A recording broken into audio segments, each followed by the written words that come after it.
या देवी सर्वभूतेषु वैष्णव रूपेण संस्थिता नमस्तस्यै नमस्तस्यै नमस्तस्यै नमो नमः।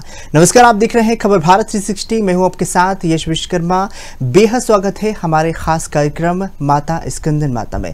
आज हम बात कर रहे हैं नवरात्रि के महोत्सव के 5वें दिन के बारे में, जहां पर ध्यान केंद्रित करेंगे, जिसमें हम माता स्कंद माता की महिमा का वर्णन करेंगे।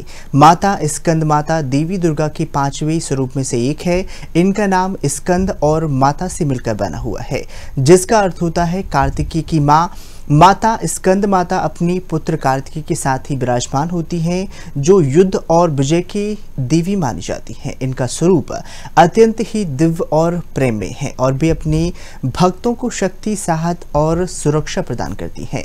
नवरात्रि के इस पावन पर्व पर स्कंद माता की पूजा विशेष तौर पर भक्ति और श्रद्धा के साथ की जाती है।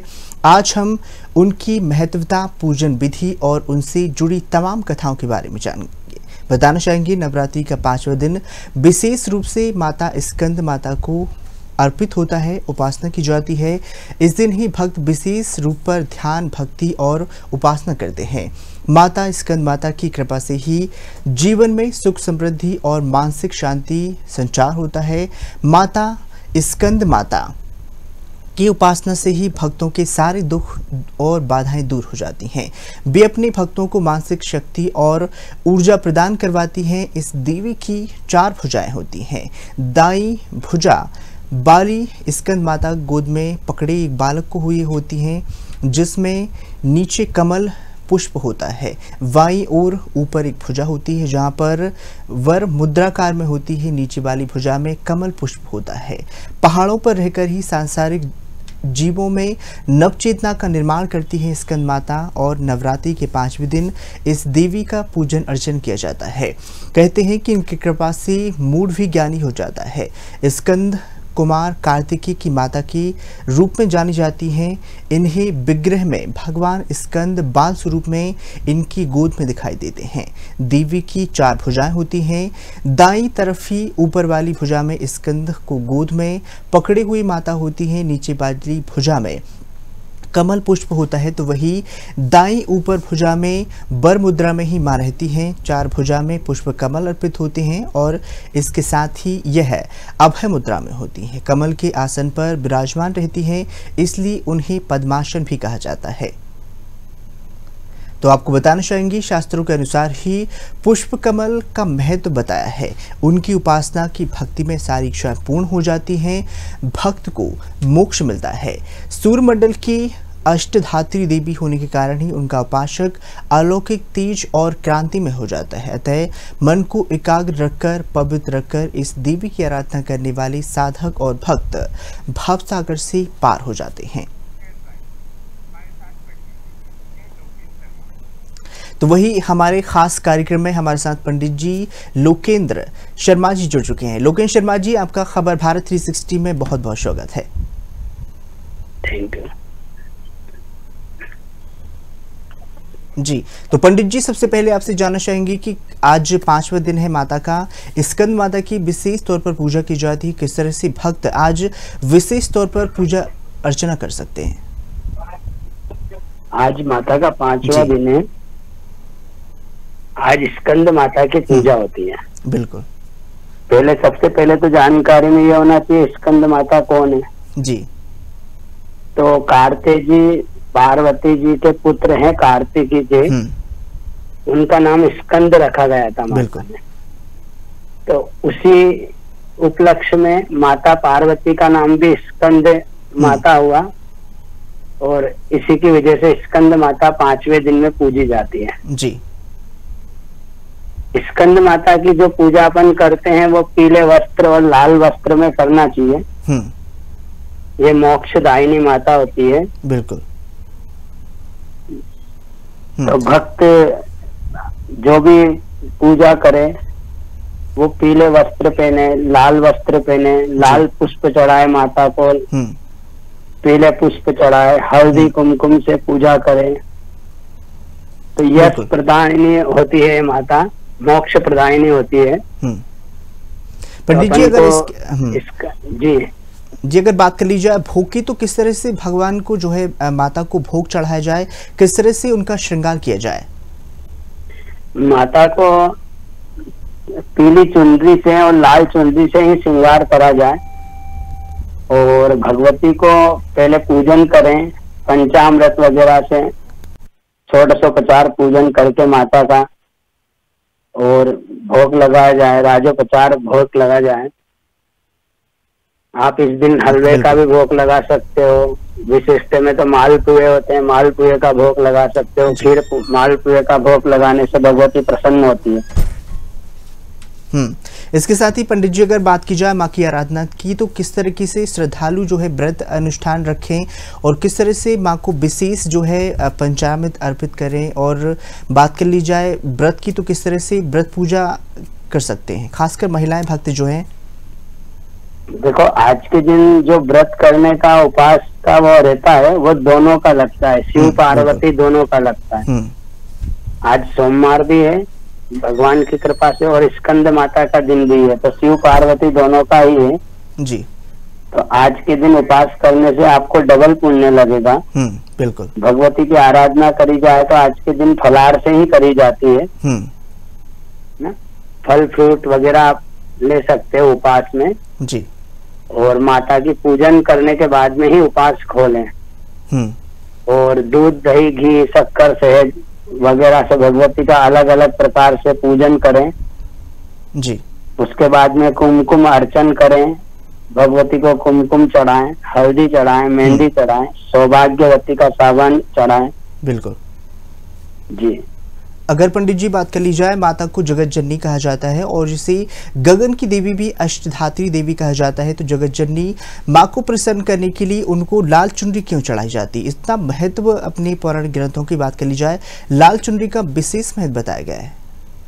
देखो क्या होता है, सौभाग्यवती जो होता है जी, अपन बोलते हैं सौभाग्यवती और एक बोलते हैं कन्या। बिल्कुल। तो सौभाग्यवती का जो होता है वो लाल जोड़ा ही होता है। विवाह के उपलक्ष्य में भी अपन लाल जोड़ा भगवती को पहनाते हैं जी। तो सौभाग्यवती का मतलब रहता है कि पूरा श्रृंगार भगवती का अपन ने करा, तो पूरा श्रृंगार अपन को लाल चुनरी मेन मानी जाती है पूजा में, बिल्कुल शुभ मानी जाती है, इसीलिए लाल चुनरी चढ़ाई जाती है भगवती को। और पूजा जो अपन करते हैं, जगत जननी इसलिए कहा जाता है कि पालन करता बिल्कुल भगवती ही है सब में।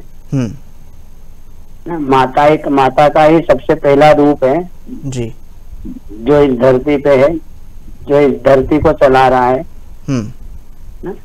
अगर तो माता को सबसे पहले जगत जननी का स्वरूप दिया गया।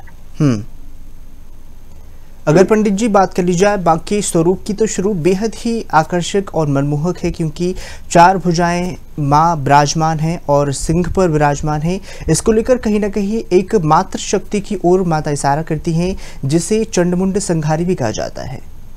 देखो क्या होता है कि माता की 4 भुजाएं नहीं, माता की अष्टभुजाएं है ना, माता अष्टभुजा में है जी। और भगवती ने जब चंडमुंड का संहार करा था, तब भगवती ने कई स्वरूप में 9 ही स्वरूप में अपना रूप धारण किया। तो उसी की कहानी के अनुसार भगवती ने अष्टभुजा का वो लिया था स्वरूप, जिससे अलग अलग प्रकार के उनके हाथों में वज्र दिए हैं, जैसे खड्ग है, त्रिशूल है, शंख है, प्रकार की अगर पंडित जी बात कर ली जाए स्वच्छता की, तो क्योंकि माँ जो है स्वच्छ रहने के लिए लगातार किस तरीके से भक्तों को स्वच्छ रहना चाहिए, कौन कौन सी सावधानियां बरतनी चाहिए? देखो, नवरात्रि में तो आपको हर प्रकार की सावधानी, शुद्धता का ध्यान रखना चाहिए। सबसे पहले शुद्धता से ही भगवती प्रसन्न होती है और शुद्धता से ही अपनी पूजा होना चाहिए, शुद्धता से अपना व्रत होना चाहिए, माता की आराधना भी शुद्धता से ही होना चाहिए। इसके लिए अगर बात की जाए पंडित जी, माँ की अखंड ज्योति जो है देश भर में जलती है। अगर हम बात कर ली जाए, हिंगलाज मंदिर की बात कर ली जाए, वैष्णो देवी की बात कर ली जाए, कितनी महिमा जो है अखंड ज्योति की मानी जाती है? देखो, अखंड ज्योति क्यों जलाई जाती है, पहले बात तो ये है। अखंड ज्योति इसलिए जलाई जाती है कि एक दीपक जैसा उजास हमारे जीवन में आए, है ना। तो अखंड ज्योति एक ध्रुव तारा होता है, एक सूर्य होता है और एक दीपक होता है, बिल्कुल, जिसको अपन साक्षी मान के ये कर्म करते हैं, है ना। तो साक्षी आज के जमाने में कौन है? दिखने वाले भगवान आपको कोई शंकर भगवान नहीं दिख रहे, पार्वती जी नहीं दिख रहे, पर जो सूर्य है, अग्नि है, जल है और दीपक है और ध्रुव तारा है, वो आपके साक्षी है। बिल्कुल। तो इसीलिए कोई भी कार्य अपन करते हैं तो उसमें अखंड ज्योति जलाई जाती है जी। इसके साथ ही अगर पंडित जी बात मानकर ये कार्य करे जाते हैं जी, अगर पंडित जी बात कर ली जाए माँ के स्वरूप की, दर्शन की, पूजन विधि की भी बात हो गई है, तो अगर जो भी व्यक्ति को, श्रद्धालुओं को जो है धन की जो है हानि होती है या फिर जो भी रोजगार लोगों को नहीं मिल पाता है, युवाओं को खासकर किस तरह से माँ की भक्ति करना चाहिए? कोई मंत्र वगैरह आप जरा बताएं। देखो, या देवी सर्वभूतेषु जी लक्ष्मी रूपेण संस्थिता, नमस्तस्यै नमस्तस्यै नमस्तस्यै नमो नमः। इसमें आपको भगवती का एक ये नाम जो है, मंत्र है, इसमें भगवती को आप बार बार प्रणाम कर रहे हो जी। या देवी सर्वभूतेषु लक्ष्मी रूपेण संस्थिता, तो लक्ष्मी के स्वरूप में जो माता है अपन उसको प्रणाम कर रहे हैं। बिल्कुल। और नमस्तस्यै नमस्तस्यै नमस्तस्यै, है भगवती हम आपको बारंबार प्रणाम कर रहे हैं। तो भगवती को बार बार प्रणाम करने से, अपन माता को एक बार प्रणाम करते हैं तो माता अपन को आशीर्वाद देती है, खुश रहो जी। तो अपन बार बार प्रणाम करते हैं तो भगवती अपन को ऐश्वर्य, समृद्धि, सुख समृद्धि सब प्रदान करेगी। तो इसलिए आज के युवाओं को भी अधिकतर माता के दर्शन करके, बार बार उनको प्रणाम करके, मंत्र बोलकर शुद्धता से धूप दीप अगरबत्ती नैवेद्य पुष्पमाला चुनरी वगैरह बिल्कुल चढ़ाना चाहिए, भगवती को आराधना करना चाहिए।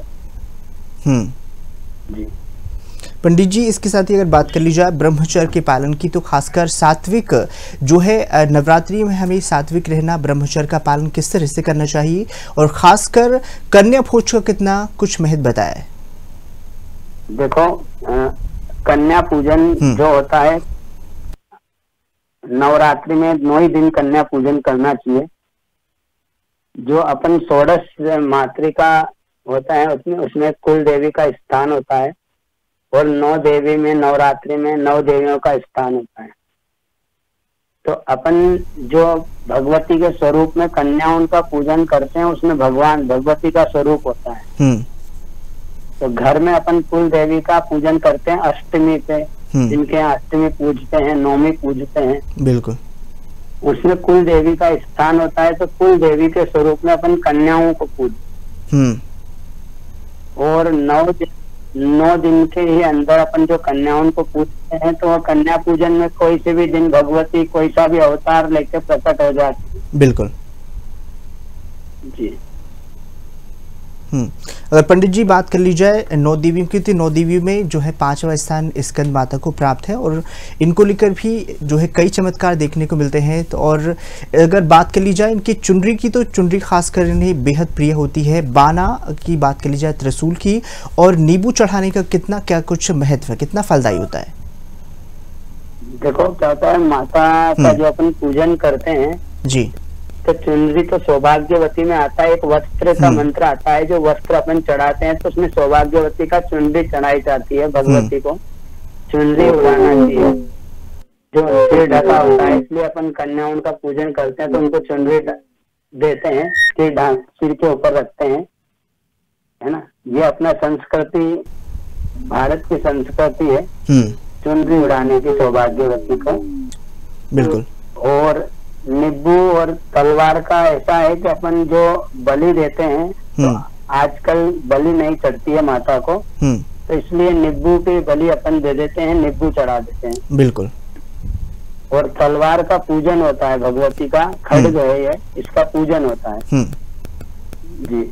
बिल्कुल। अगर पंडित जी महाआरती की बात कर ली जाए, क्योंकि महाआरती जो है सभी देवियों में महाआरती का विशेष महत्व बताया जाता है। महाआरती से कहा जाता है कि सभी मनोकामनाएं पूर्ण की जाती। तो महाआरती की किस तरह से तैयारी करनी चाहिए, किस तरह से भक्त जो है चीज उसमें ऐड कर सकते हैं, कौन कौन सी चीजें उसमें ले सकते हैं? देखो, महाआरती तो जो होती है भगवती की एक ही होती है, और उसमें 108 बत्ती अपन लगाते हैं, 51 बत्ती की अपन महाआरती करते हैं। वो महाआरती करने के बाद में कपूर आरती भी करना चाहिए, जिससे नेगेटिव चीजें बाहर होती है कपूर से। और महाआरती जो करी जाती है वो भगवती की आराधना के अनुसार, जैसे अपन अपने ऊपर से बला निकालते हैं कि नहीं, ऐसे ही महाआरती का वो रहता है कि वो सब भगवती हमारे ऊपर से अला बलाएं जो होती है, जो नेगेटिव हमारे अंदर होती है, उसको बाहर होकर पॉजिटिव हमारे अंदर आए। इसलिए हम आरती का महत्व रखते हैं, और आरती में जाने का भी महत्व, खड़े रहने का भी महत्व रखते हैं कि भगवती की आरती हमको मिले, हमारे जीवन में सुख समृद्धि और पॉजिटिव हमारा नकारात्मक दूर होकर सकारात्मक हमारे अंदर प्रवेश। बिल्कुल।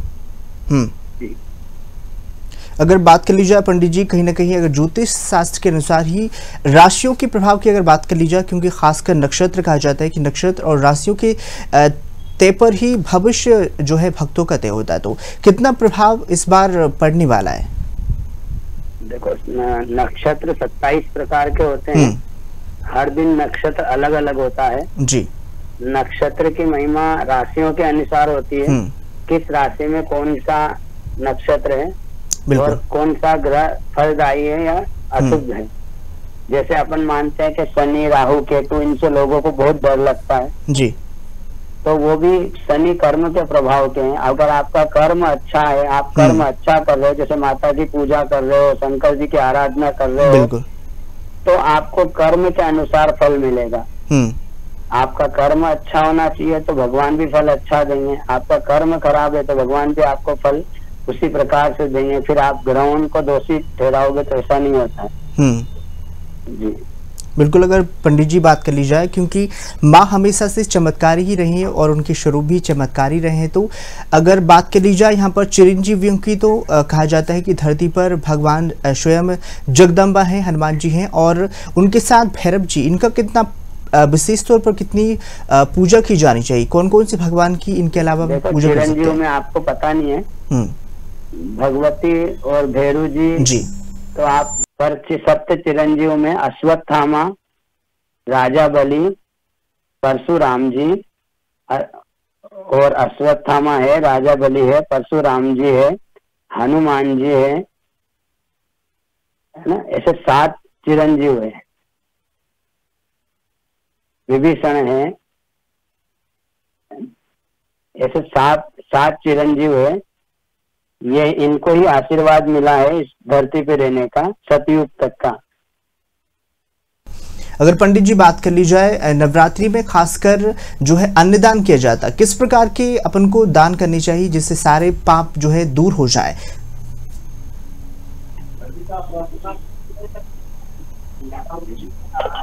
अपन दान करने में तो भगवती को कुछ भी दान कर सकते हो, आप कोई भी चीज चढ़ा सकते हो, दान का कोई महत्व नहीं होता कितना अपन दान कर रहे हैं। और अन्न दान का तो महत्व इसलिए है कि भगवती से अपन यही आराधना करें कि हमारे घर में अन्न का धन भरा रहे। अगर पंडित जी बात कर ली जाए माता के स्वरूपों की, तो किस तरीके से स्वरूप जो होता है, नवरात्रि पर किन किन कन्याओं को जो है भोग अर्पित किए जाने चाहिए, और पूजन विधि की समय अवधि की बात कर ली जाए तो, क्योंकि कई लोगों को पता नहीं होता है, कुल देवी के नाम नहीं होता है, तो किस तरह से माँ का आवाहन करना चाहिए? तो माता के नाम तो कई प्रकार के 1008 नाम है माता के। अपनी जिनको कुल देवी का नाम पता नहीं होता है, वो नवरात्रि में जो दिन है उस माता का पूजन करें। और कन्या का जो देखा जाए तो कन्या अपन 1 साल से लेके और 12 साल तक की कन्या का पूजन कर सकते। बिल्कुल। तो पंडित जी अगर बात कर ली जाए, क्योंकि भक्ति भावना के साथ साथ ही अगर गरबे की बात हो जाती है तो इस पर भक्ति भावना के साथ ही कई प्रकार की भक्तियाँ होती, संगीत के माध्यम से ही, गरबा के माध्यम से ही। तो गरबा का नवरात्रि में कितना महत्व बताया जाता है? देखो, ये तो भगवती की आराधना है। बिल्कुल। आप किस प्रकार से भगवती को प्रसन्न कर रहे हैं। गरबा एक भगवती को प्रसन्न करने का एक वही मात्र वो नहीं है, भगवती कन्याओं को जी, इसलिए गरबा का वो रखा गया है। तो कन्याओं को ही गरबा करना चाहिए, छोटी कन्याओं को, सौभाग्यवती उनको। जी बिल्कुल। अगर पंडित जी बात कर ली जाए यहाँ पर दुर्वा की, तो दुर्वा और बेलपत्री वगैरह पुष्प किस प्रकार की चढ़ाने चाहिए? कौन कौन से वो विशेष पुष्प होते हैं जो माँ को ज्यादा और प्रसन्न करते हैं और ज्यादा फलदायी होते हैं? देखो, कई प्रकार की प्रजाति है पुष्प में। दुर्वा, तुलसी, बेलपत्र, पुष्प, ये सभी भगवती को अर्पण होते हैं। पर दुर्वा गणेश जी को चढ़ती है, बेलपत्र शंकर जी को चढ़ते हैं, और पुष्प में भगवती को गुलाब सबसे प्रिय होते हैं, कुंद सबसे प्रिय होते हैं। जी, कुंद का फूल होता है, मोगरे का फूल होता है, तो भगवती को मोगरा ही कुंद सबसे प्रिय है जी। इसके साथ तो पंडित जी आपसे जानना चाहेंगे, अगर नवरात्रि की बात की जाए तो घट पूजा का कितना विशेष महत्व बताया जाता है? किस प्रकार से घट पूजा करनी चाहिए? जो कुंभ जो होता है, अपन कुंभ जिसको बोलते हैं, घट पूजा में कुंभ ही सबसे भरा हुआ चीज होती है। आज अपन देखते हैं तो घड़ा अपने घर में भरा हुआ होता है, हमेशा कभी खाली नहीं होता, समुद्र में पानी भरा होता है, इसलिए घट को बोला गया उसको। चैत्र की नवरात्रि जो आती है उसमें अपना नया वर्ष होता है, उसमें भी कुंभ पूजा घट स्थापना होती है। बिल्कुल।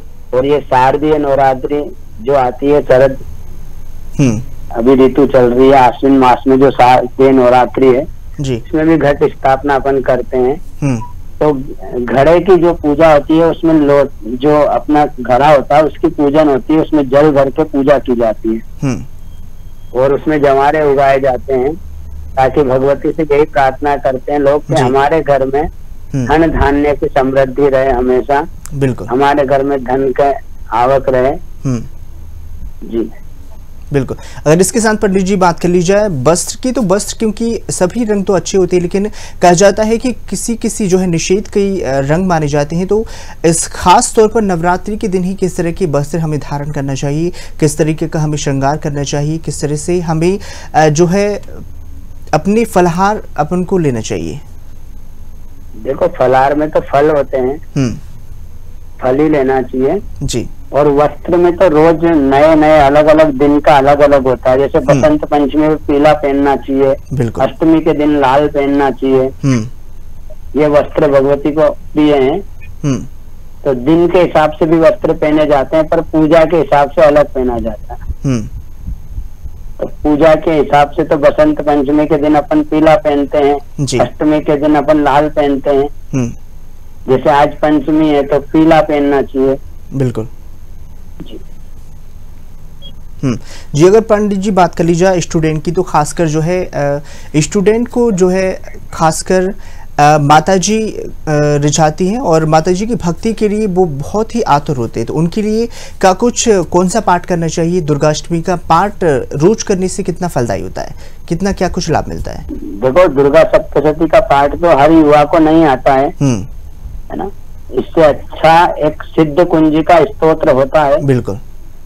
तो सिद्ध कुंजिका स्तोत्र पाठ रोज करना चाहिए, उससे दुर्गा पाठ का फल मिलता है और इससे भगवती प्रसन्न होती है सिद्ध कुंजिका स्तोत्र करने से। तो सभी युवाओं को करना चाहिए। दुर्गा पाठ करे तो बहुत ही अच्छी बात है नवरात्रि में, तो पर नहीं हो पाता है तो सिद्ध कुंजिका स्तोत्र, अर्गला स्तोत्र, कीलक स्तोत्र, ये स्तोत्र करना चाहिए। बिल्कुल पंडित जी। पंडित जी, तमाम जानकारी साझा करने के लिए आपका बहुत बहुत धन्यवाद। आपने हमारे दर्शकों को पूजन विधि बताई, किस तरीके से माँ की पूजन अर्चन की जाए, अखंड ज्योति क्या होती है, इसके बारे में तमाम जानकारी साझा की। आपका बहुत बहुत धन्यवाद। जी। तो आपको बताना चाहेंगे इनकी पूजा से मोक्ष मिलता है, सुलभ होता है, देवी विद्वानों और सेवकों को पैदा करने वाली एक शक्ति होती है, यानी चेतना का निर्माण करने वाली होती है। कहते हैं कि कालिदास द्वारा ही रचित रघुवंशम महाकाव्य में मेघदूत रचनाएं स्कंद माता की कृपा से ही संभव हुई हैं। माँ स्कंद माता का स्वरूप मन को मोह लेने वाला है। इनकी 4 भुजाएं होती हैं, जिसमें 2 हाथ होते हैं, कमल और फूल थामे हुई दिखाई देती है। एक हाथ में स्कंद जी बाण स्वरूप में बैठे होते हैं, दूसरे हाथ में माता तीर संभाले होती हैं। माँ स्कंद माता कमल के आसन पर विराजमान होती हैं, इसलिए इन्हें पद्माशिनी देवी के नाम से भी जाना जाता है। माँ का वाहन सिंह होता है।